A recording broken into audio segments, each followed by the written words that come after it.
I got it over there for 150. No. 200, that's it. Final.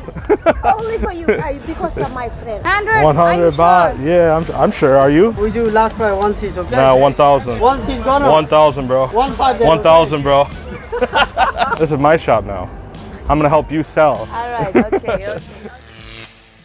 Bargaining is something that not many people can do. I don't know if you know that. Right. Yeah. Well, that's what I've noticed in the comments is I get people all the time like, I could never do this. And I don't blame them because before I even tried doing it, I would be like, yeah, I would never do this.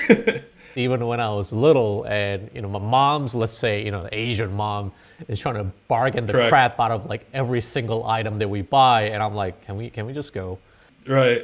Like, how do you even get into this thing? Yeah. So 2015, I was just working a job that I didn't like. And I just sat down with myself and I'm like, what do I want to do with my life? And it was always travel. I just want to travel, but I don't want to go on vacation, go for 2 weeks, then come back home. I wanted to experience something totally outside my comfort zone. And then I came across an article about teaching English in China. And it was pretty much like, that's like the typical like expat job. It's like teaching English in Asia or South America, whatever. And it sounded nice, pay was good, but half of it was I also wanted to start a YouTube channel. So it was just the perfect fit, and that's just how I got into it. I just jumped right into it. So I've been doing that ever since. My friend from back home, he's like, hey, I'm going to come to Shanghai. We're going to hang out, whatever. So we're sitting in like our little hostel, and I'm looking online. I'm like, what are things to do in Shanghai? And one of them was like, fake market. I'm like, that sounds cool. But I thought like fake market, we'd have to go into like this like sketchy dark back alley and whatnot. But it wasn't. It was like this huge mall in the city center of Shanghai.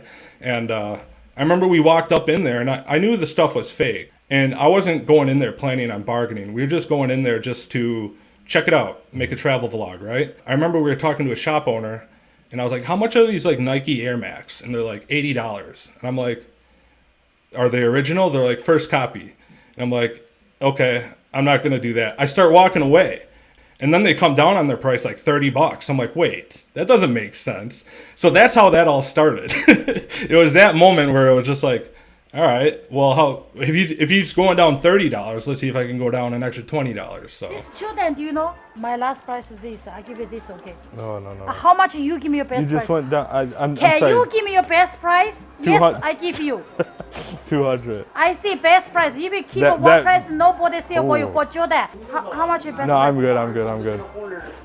You're 500. No. 200.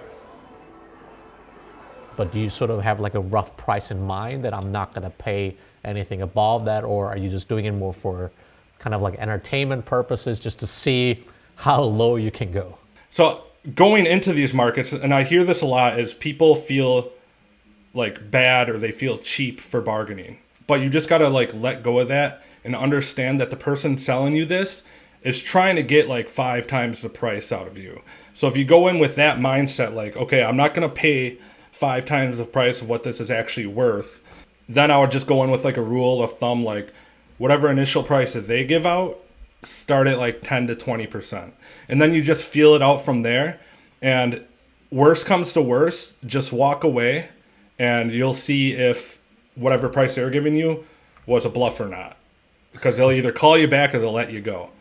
Trying to understand the value of these products is difficult because if you're not used to like seeing many different fakes from all over the world or whatnot, it's very difficult to really get a price. So my rule of thumb for these days are if it's a good pair of quality shoes, like $30 is okay. How do you come up with that estimation? Like, how do you know that the true worth of that is only $30 as opposed to like 150? Just by the amount of shoes I've haggled for over the years. Yeah, I would say on average I could get probably like $25, $30. And do they tell you that it's fake? It's like, Yeah. oh, okay. Yeah, that's one thing that it's actually really nice about these markets is there's probably 1 or 2 people I've came across that have tried to pawn it off as real. But Yeah. every time that I've asked like, oh, is this legit? They're like, no, it's first copy, first copy. What does it mean, first copy?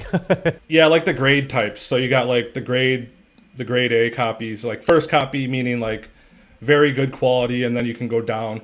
The thing with like the legit stuff is you get things like standard of quality. You know, Yeah. every Nike shoe is pretty much has to live up to this standard of quality. You get a warranty, you get a return policy, you know what you're getting, so you know that price is fair.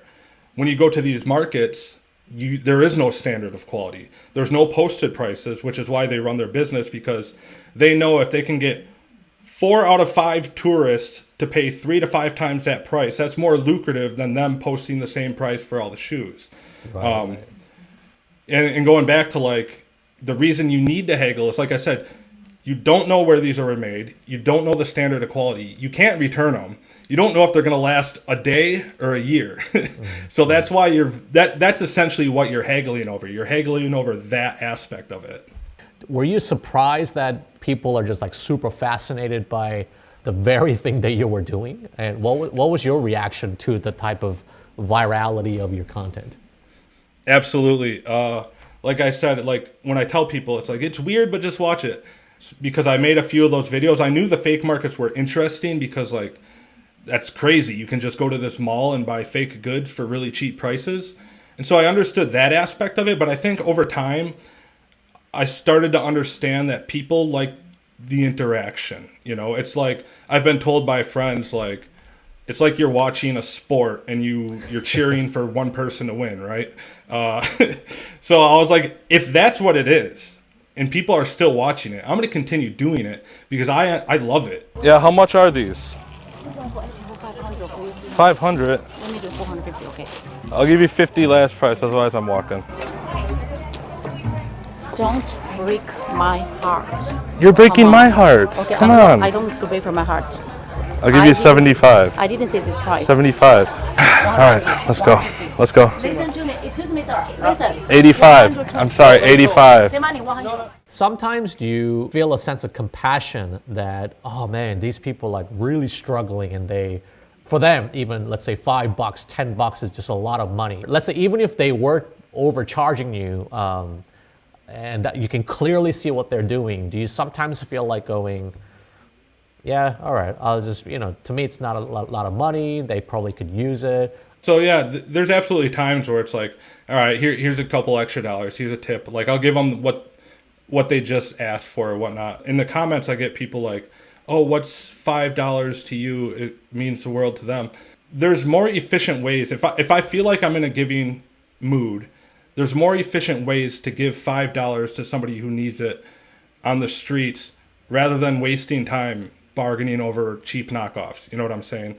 So you got to separate that it's a business transaction versus a charitable transaction. Good point. So Good that's, point. yeah. It's just like separating business from charity. And like when it comes down to it, we're not bargaining over the person's livelihood. We're bargaining over a pair of cheap knockoff shoes. You know what I'm saying?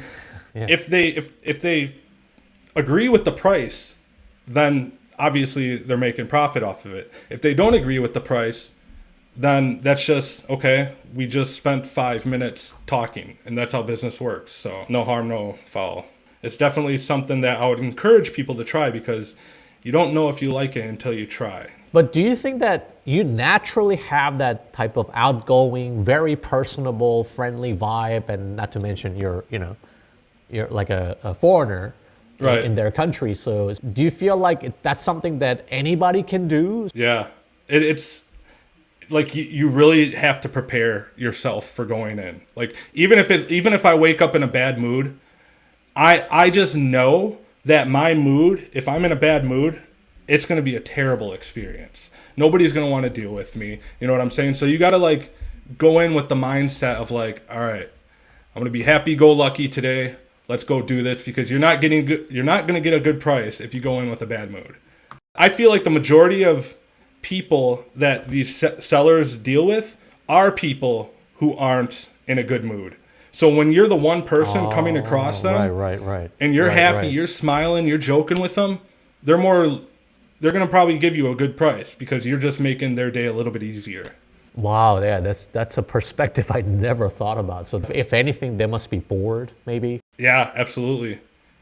You're bringing some excitement to their day, at least. I do want to go back to what you mentioned about your channel, East meets West. Like, this is how it is. Yeah. Like, I remember when I started out, that was always my, like, all right, I don't know about the East, but I'm going to document it and show people. Because I knew, like you said, mainstream media, I knew, like, that's not how it is. Even though I haven't experienced it, I just knew that's not how it is. So that was always my goal, too, as well. It's just like, I'm from the West, and I'm going to go travel throughout the East, and I'm going to show people how it really is. That was like my main thing I wanted to do. So Anybody who's actually doing that, is a friend of ours. Keep doing what you're doing, man, and hopefully we'll connect soon in person. awesome. Thank you.